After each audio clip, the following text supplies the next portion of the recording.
엔비디아, 다들 아시다시피 강력한 기술력을 가진 기업인데요. 엔비디아는 AI 시대를 맞아 데이터 센터 부문에서 핵심 GPU 기술로 시장을 선점해 AI 인프라 투자 수요를 독점하고 있습니다. 이런 독점을 통해 앞으로 또 상승세가 지속될지 전망을 궁금해하실 분들이 많으실 텐데, 이 상승세의 위협이 될 만한 요소는 무엇일까요? 첫 번째로 핵심 경쟁사들이 있죠. 암드와 인텔인데요. 최근 동향으로 암드의 경우 성능과 가격 경쟁력을 내세운 칩인 MI300X를 출시해 주요 고객사를 확보하려는 움직임을 보이고 있고, 인텔은 기존 CPU 시장에서의 입지를 기반으로 데이터 센터 솔루션을 통합 제공하려는 움직임과 가우디 시리즈 같은 자체 AI 칩 개발에 몰두하고 있죠. 이어서 두 번째로 엔비디아의 가장 큰 고객사들 구글, 아마존, 마이크로소프트가 대표적인데, 이 기업들도 엔비디아의 높은 의존도를 가지고 있기에 비용 부담을 줄이고자 자체 칩을 설계하고 있습니다. 이렇게 경쟁 기업들과 고객사의 독자 개발 계획 때문에 추후 데이터 센터 시장의 칩 점유율이 큰 폭으로 떨어질 가능성이 있다는 의견들이 있지만, 엔비디아는 하드웨어 말고 또 소프트웨어도 독점 구조를 가지고 있는데요. 바로 쿠다입니다. 쿠다는 엔비디아가 만든 컴퓨팅 플랫폼으로 이미 개발자들은 수년간 이 플랫폼에 익숙해져 있습니다. 그렇게 다른 칩으로 옮겨가는 건 시간과 비용이 크고, 수많은 AI 모델과 코드가 이 쿠다에 최적화되어 있기 때문에 점유율은 예상보다 적게 분산될 가능성이 있습니다.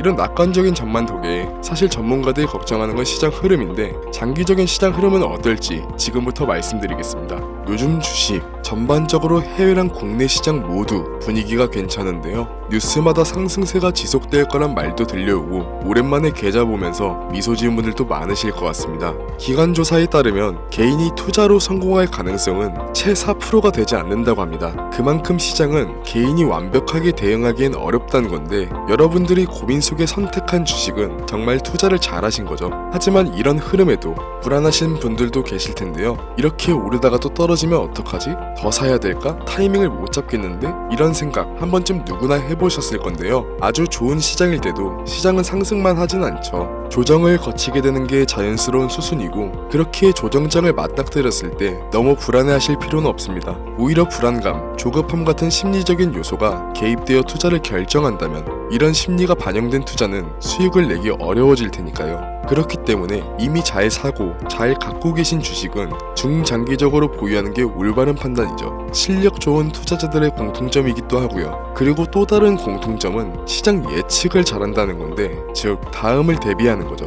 요즘은 AI와 반도체, 그리고 양자 컴퓨터 같은 기술 섹터로 시장의 무게중심이 옮겨가고 있죠. 이 분야들은 갑자기 생겨난 게 아니라 몇 년 전부터 미래 기술로 주목받고 있었는데요. 이제는 실제 산업에 녹아들면서 전 세계 자본이 몰리고 있습니다. 이럴 때 남들처럼 똑같이 현재 각광받는 섹터로 시드를 밀어넣는 것도 타이밍만 좋다면, 너무 늦게 진입하지만 않는다면 충분히 돈을 벌 수 있는 기회가 맞지만, 솔직하게 이 영상을 보고 있는 지금은 타이밍을 놓친 게 사실인데요. 이미 들어가 계셨던 분들은 축하할 일이지만, 지금 들어가게 된다면 어떨까요? 일시적인 상승장에 올라탈 순 있겠지만, 현재는 너무 많은 자본이 몰렸기 때문에 앞으로의 기대감은 이미 주가에 선반영되어 있기 때문에 우리가 생각하는 큰 수익을 낼 수 있는 확률은 높지 않습니다. 그렇다면 지금 우리는 어떻게 확률을 높여야 될까요? 지금부터 5년 전 세계에는 치명적인 이슈가 있었죠. 네, 바로 팬데믹, 코로나 바이러스죠. 이때 주식시장 기억나시나요? 세계 주식시장이 한순간에 폭락했었죠. 국내 시장은 8년 5개월 만에 사이드카를 발동했고,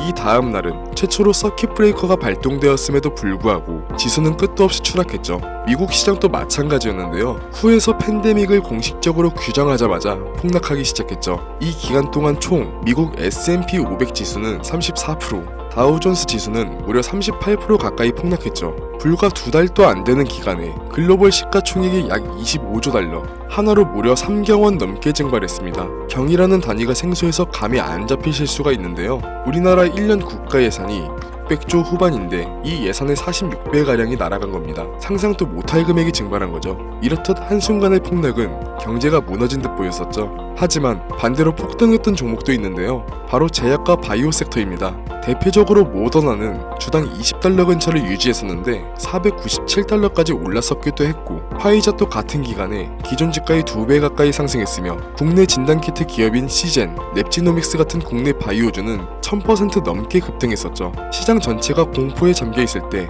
공포 속에서 기회를 잡을 수 있던 섹터가 바로 헬스케어였던 겁니다. 그리고 지금 우리는 그때와 비슷한 시점에 와 있는데요. 이번엔 바이러스가 아니라 기술 전환이 핵심인데 AI, 반도체, 그리고 양자 컴퓨터 이 세 가지를 말씀드렸을 때 떠오르는 종목이 몇 가지 있으실 텐데요. 그 종목들 현재 주가가 어떤가요? 대표적으로 엔비디아 주가가 2023년 초부터 지금까지 1000%가 넘게 상승했고 AMD와 TSMC는 2배 이상, 국내에서는 SK 하이닉스가 6배 이상 상승했죠. 이제 이 섹터들은 너무 커져버렸고 기관 자금이 몰리면서 이미 가격은 과열되어 있는데요. 지금은 너무 올라서 진입하기 망설여지는 이 섹터들이 코로나 때까지만 해도 저점 매수의 마지막 기회였던 겁니다. 이렇게 한쪽으로 자본이 집중될 때 우리는 다음에 폭등할 섹터와 종목을 찾고 저점 매수의 기회를 선점해야만 합니다. 이미 오를 대로 오른 주식은 과감히 포기하고 바로 이 다음을 노리자는 말씀을 드리는 거죠. 실제 역사적으로도 이 공식은 반복됐었습니다.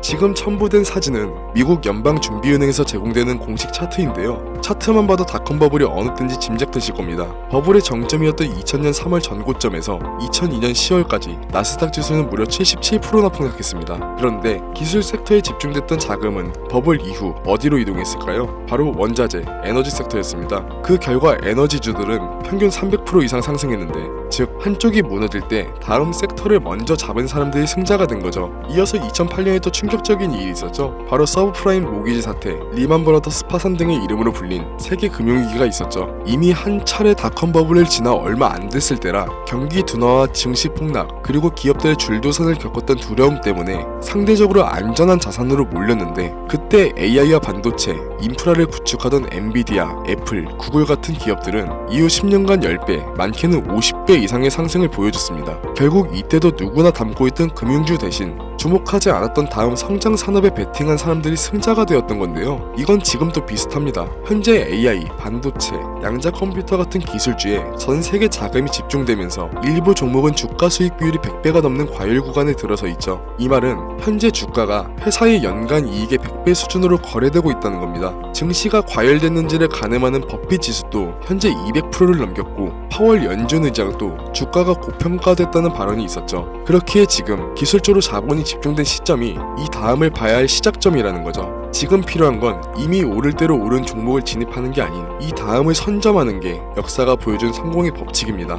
그럼 이 다음 선점해야 할 종목은 뭐냐? 오늘 영상에서 아주 중요한 부분인데요. 여러분들의 포트폴리오를 앞으로 최소 20년은 책임질 가장 높은 수익률을 보여줄 종목, 지금부터 말씀드리겠습니다. 아직 뉴스에도 나오지 않았고 기관 보고서에도 언급이 거의 없지만, 이 회사는 AI, 반도체, 그리고 양자 컴퓨터 이 기술들을 동시에 접목시키고 있는데요. 여태까지 기업들은 AI를 분석 도구로, 반도체를 계산 자원으로, 양자 컴퓨터를 시뮬레이션 용도로 분리해서 쓰고 있습니다. 그런데 이 회사는 그 세 가지를 동시에 하나의 시스템으로 연결했습니다. 이건 지금까지의 AI랑 반도체 조합이나 AI랑 양자 컴퓨터를 응용하는 수준과는 차원이 다른데요. 일부 전문가들은 이걸 통합형 지능 연산 구조라고 부르기도 합니다. AI가 생성한 모델을 곧바로 반도체 연산으로 테스트하고 양자 컴퓨터가 결과를 보정하는 새로운 구조를 만드는 거죠. 덕분에 이 회사는 기존에 수개월 걸리던 연구 과정을 단 일주일 내로 단축시켰고, 생산 효율은 87% 이상 향상, 불량률은 0.41% 이하로 떨어졌습니다. 이건 기존 산업 구조로는 절대 불가능한 수치죠. 현재 글로벌 상위 기업 중 일부가 이미 이 회사와 비공식적인 협력 테스트를 진행하고 있고, 몇몇 국가는 기술 이전 계약을 검토 중입니다. 이 정보를 알고 있는 극소수의 전문가들은 이미 매집하기 시작했고, 내년 상반기가 지나기 전 이 기업의 기술은 해외 대규모 컨퍼런스에서 발표될 예정입니다. 그때가 되면 지금 같은 초기에 초저점에 매집할 수 있는 시기를 놓치게 되는 거죠. 그래서 지금 이 종목을 공유드리고자 하는데요. 하지만 최근 여러분들의 사칭한 업자, 세력들이 제가 분석한 종목을 그대로 가져가서 무분별하게 사용하고 금전을 요구하는 일이 점점 증가하고 있습니다. 영상을 자주 보신 분들은 아시겠지만 저는 종목 공유를 핑계로 금전적인 걸 절대 요구하지 않습니다. 그래서 이 종목은 희망하시는 분들에 한해서, 정말 간절하신 분들 신청에 한해서만 공유드리려고 합니다. 화면 보이시죠? 010-7687-7841 제 개인 번호입니다. 저한테 문자를 보내주시면 유료방 업자인지 인증 절차를 통해 확인한 후 신청 접수를 받으려 합니다. 카카오톡이나 전화로는 신청이 안 되는 점 꼭 유의해 주시고, 문자로